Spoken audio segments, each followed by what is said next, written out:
Good morning, Tatak Bro. It's time for calisthenics. Yes, you heard it right. Ito ang proper workout para makamit mo na inaasam-asam mong abs.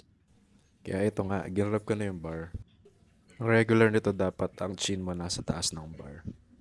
Pero dahil beginner pa lang tayo, 3 to 5 reps lang per day. Ox na.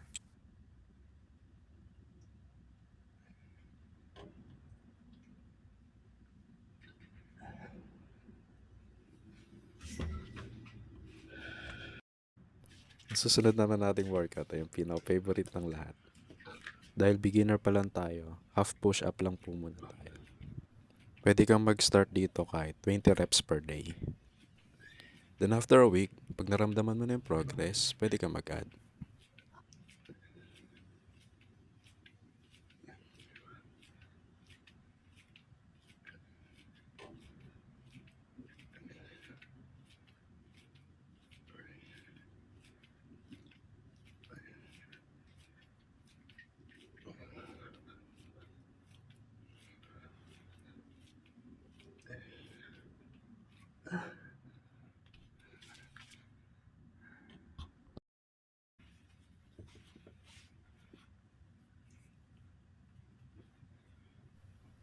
Dito sa workout na to may naalala pala ako.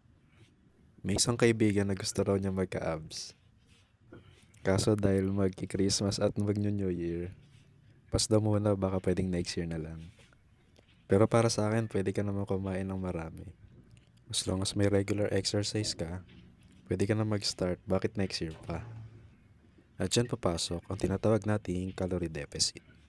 Pwede nating i-discuss sa susunod na mga videos. Once again, dahil beginner lang tayo, half sit-ups lang po. O yung kaya lang po natin. Again, pwede tayo mag-start ng 20 reps per day. Then after a week kung may progress, pwede tayo mag-add.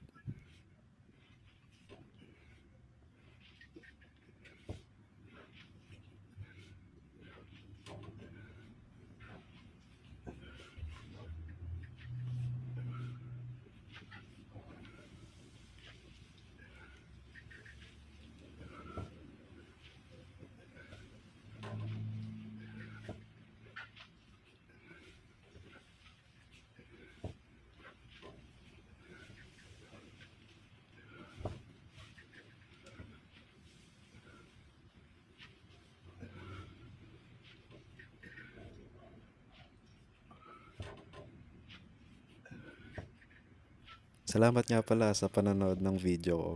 Kung nagustuhan nyo po, pwede po kayo mag-like at comment.